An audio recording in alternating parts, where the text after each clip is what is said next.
Halo semuanya, terima kasih karena kalian sudah menonton video ini. Sebelum kami menjelaskan materi yang akan kita bahas hari ini, izinkan kami memperkenalkan diri terlebih dahulu ya. Halo semuanya, perkenalkan nama saya Elizabeth Bunga. Halo semuanya, perkenalkan nama saya Ertin. Halo, perkenalkan nama saya Priska. Pemeriksaan liabilitas jangka panjang.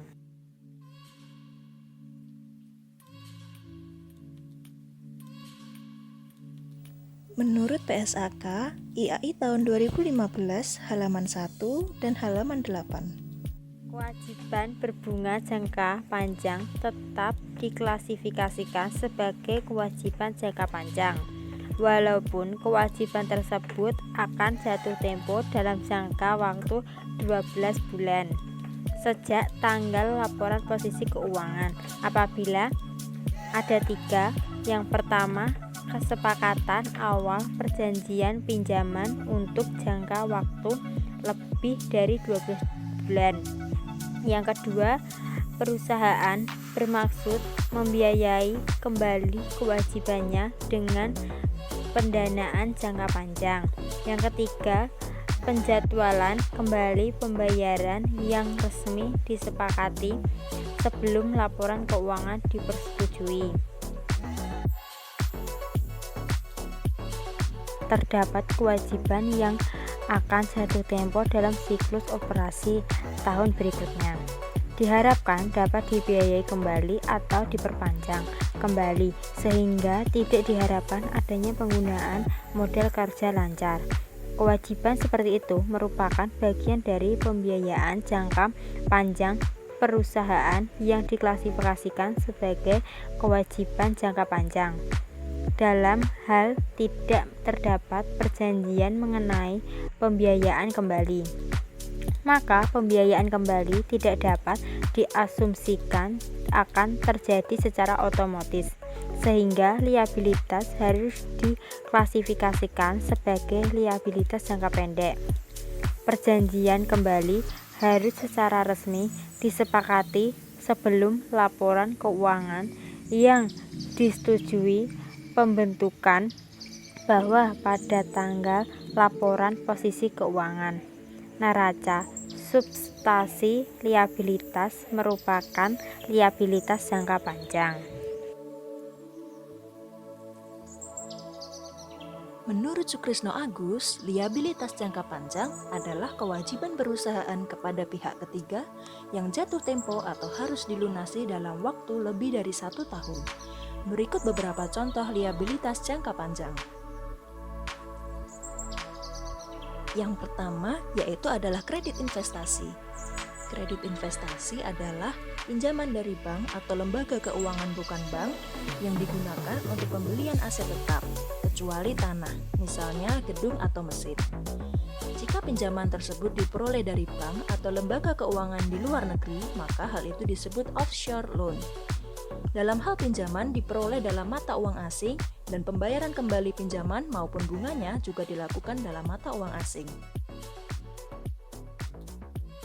Tingkat bunga off loan biasanya lebih rendah dari tingkat bunga pinjaman dalam negeri, yaitu 1 atau 2% di atas LIBOR atau London Interbank Offered Rate atau SIBOR, Singapore Interbank Offered Rate. Hal ini disebabkan karena bunga di pasar internasional lebih rendah dari Indonesia. Selain itu, ada kenaikan kurs dolar terhadap rupiah. Maka, untuk memperkecil resiko tersebut, biasanya perusahaan melakukan swap dengan bank devisa dengan membayar premi tertentu. Swap maksudnya adalah kontrak antara perusahaan dengan bank devisa untuk membeli sejumlah mata uang asing dengan kurs tertentu dalam jangka waktu tertentu, di mana perusahaan harus membayar premi swap. Tingkat bunga kredit investasi biasanya lebih rendah dari tingkat bunga kredit modal kerja. Penyebabnya antara lain adalah sebagai berikut. Yang pertama, jumlah kredit investasi biasanya jauh lebih besar dari jumlah kredit modal kerja.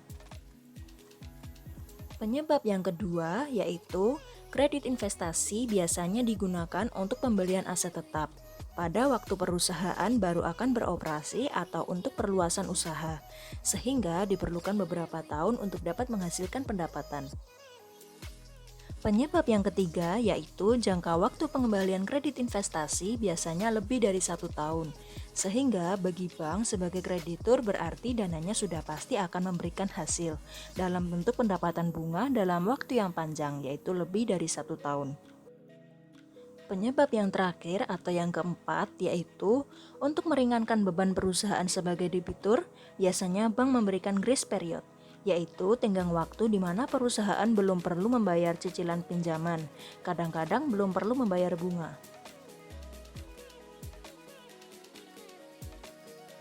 Contoh liabilitas jangka panjang yang kedua yaitu adalah utang obligasi. Utang obligasi yaitu adalah pinjaman jangka panjang yang diperoleh suatu perusahaan dengan menjual obligasi baik di dalam negeri maupun di luar negeri. Di Indonesia, perusahaan yang mengeluarkan obligasi harus mengikuti peraturan-peraturan yang sudah dikeluarkan oleh Otoritas Jasa Keuangan atau OJK. Saat ini sudah ada beberapa perusahaan Indonesia yang mengeluarkan obligasi. Misalnya yaitu Jasa Marga, Astra, Bakri & Brothers, Indomobil, dan lain-lain. Ada beberapa jenis obligasi, yaitu adalah sebagai berikut. Yang pertama yaitu adalah registered bonds. Registered bonds adalah obligasi yang mencantumkan nama pemilik di sertifikat obligasinya, sehingga jika dipindah tangankan harus di-endorse di bagian belakangnya. Yang kedua yaitu adalah coupon bonds atau bearer bonds, yaitu adalah obligasi atas unjuk yang tidak mencantumkan nama pemilik di sertifikat obligasinya, sehingga tidak perlu di-endorse pada saat dipindah tangankan. Selanjutnya yaitu adalah term bonds, yaitu adalah obligasi yang seluruhnya jatuh tempo pada suatu tanggal tertentu. Kemudian yaitu adalah serial bonds, yaitu adalah obligasi yang tanggal jatuh temponya bertahap atau pada beberapa tanggal tertentu.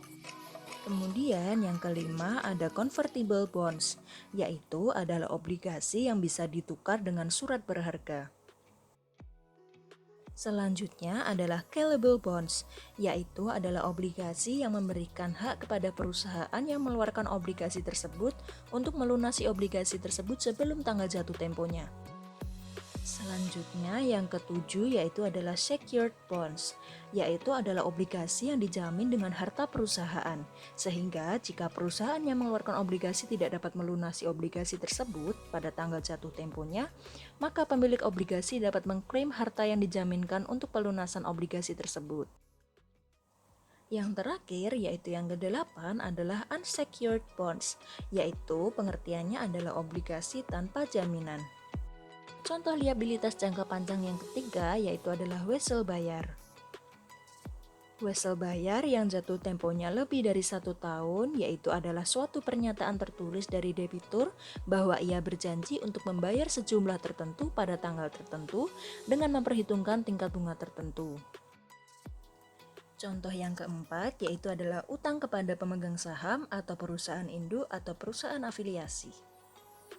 Biasanya diberikan untuk membantu perusahaan anak atau perusahaan afiliasi yang baru mulai beroperasi dan membutuhkan pinjaman. Pinjaman tersebut bisa dikenakan bunga, bisa juga tanpa dikenakan bunga. Selanjutnya yaitu adalah utang subordinasi, yaitu utang dari pemegang saham atau perusahaan induk yang mempunyai sifat yang pertama tanpa bunga, yang kedua baru dibayar kembali pada saat perusahaan telah mempunyai kemampuan untuk membayar kembali utangnya, dan sifat ketiga mempunyai kemungkinan untuk dialihkan sebagai setoran modal. Yang selanjutnya ada bridging loan, yaitu pinjaman sementara yang akan dikembalikan jika kredit investasi yang dibutuhkan perusahaan sudah diperoleh. Tingkat bunga biasanya lebih tinggi dari tingkat bunga pasar dan bisa berupa short term loan atau long term loan. Dan yang terakhir ada utang leasing, yaitu utang yang diperoleh dari perusahaan leasing untuk pembelian aset tetap dalam bentuk capital lease atau sales atau leaseback, dan biasanya dicicil dalam jangka panjang. Bagian dari utang leasing yang jatuh tempo dalam waktu kurang dari 1 tahun dikelompokkan sebagai utang jangka pendek. Selanjutnya ada tujuan pemeriksaan atau audit objectives, liabilitas jangka panjang.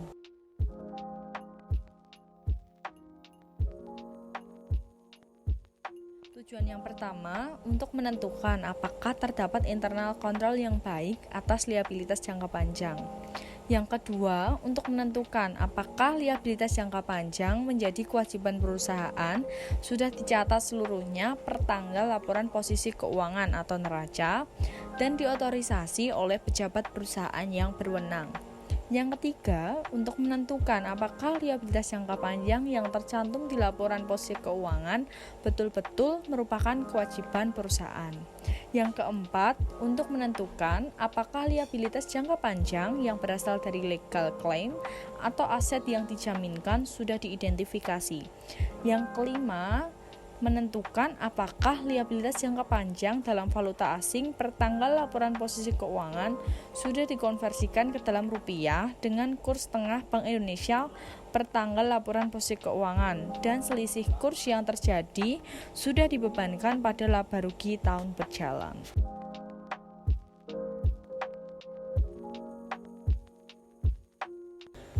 Nah, yang selanjutnya ada contoh dari perhitungan nomor 5. Misalnya, tanggal 1 Desember 2015, PT A memperoleh kredit investasi sebesar 1 juta US dollar dengan kurs saat itu adalah Rp13.000 per 1 US dollar. Kurs tengah Bank Indonesia per 31 Desember 2015 adalah 13.500 per 1 US dollar. Maka didapatkan hasil dari jurnal perusahaan pada tanggal 1 Desember terdapat debit bank 13 miliar dengan kredit liabilitas jangka panjang 13 miliar. Nah, 13 miliar ini didapatkan dari 1 juta dikalikan dengan 13.000. Lalu pada tanggal 31 Desember 2015 didapatkan jurnal debitnya ada laba atau rugi selisih kurs sebesar 500 juta dan kreditnya liabilitas jangka panjang sebesar 500 juta. Nah, 500 juta ini didapat dari catatan kerugian selisih kurs sebesar Rp500 dikali 1 juta rupiah. Jadi didapat 500 juta rupiah.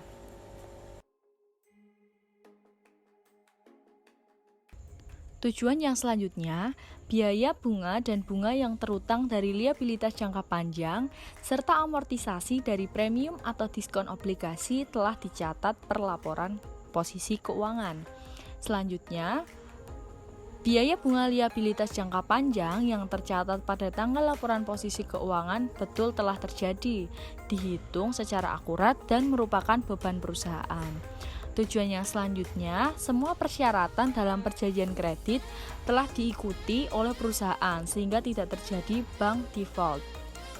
Yang kesembilan, bagian dari liabilitas jangka panjang yang telah jatuh tempo dalam 1 tahun yang akan datang sudah direklasifikasikan sebagai kewajiban lancar. Dan yang terakhir, liabilitas jangka panjang berikut diskon, premium, dan bunga yang timbul sudah dicatat dengan akurat dan diklasifikasikan serta diungkapkan dalam laporan keuangan, termasuk catatan atas laporan keuangan sesuai dengan standar akuntansi keuangan etap atau PSAK atau IFRS. Ada prosedur pemeriksaan kewajiban jangka panjang.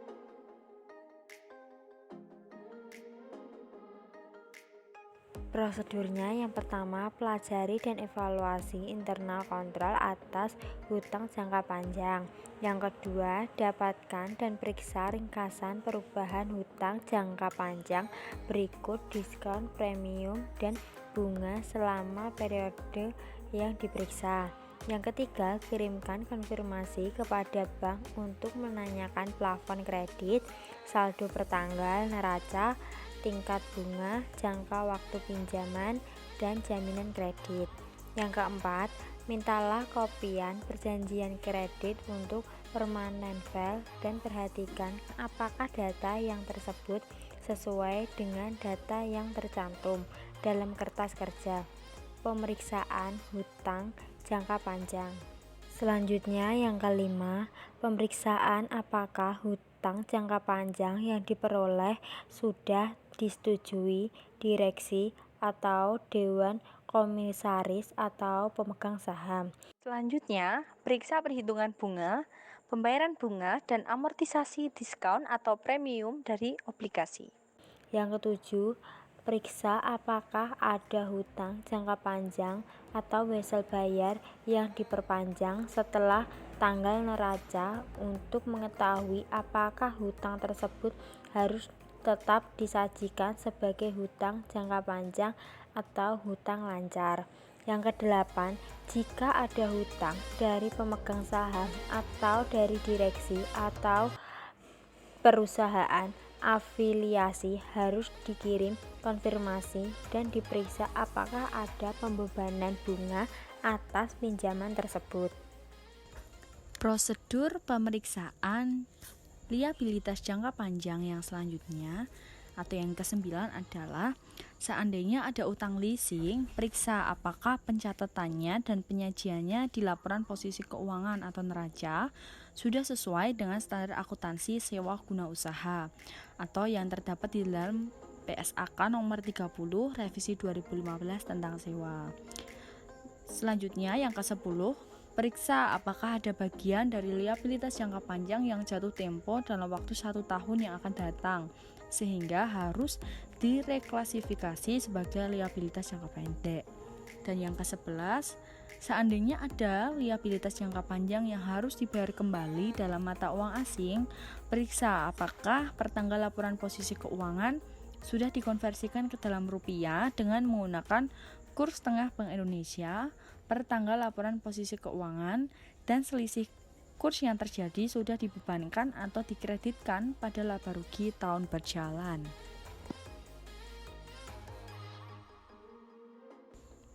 Prosedur ke-12, lakukan penelaah analisis atau analytical review prosedur terhadap liabilitas jangka panjang dan biaya bunganya untuk melihat kemungkinan terjadinya kesalahan dalam pencatatan biaya bunga. Dan prosedur yang terakhir, buatlah kesimpulan apakah penyajian hutang jangka panjang di neraca dan catatan atas laporan keuangan dilakukan sesuai dengan standar akuntansi keuangan ETAP atau PSAK atau IFRS.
Sekian yang dapat kelompok kami sampaikan.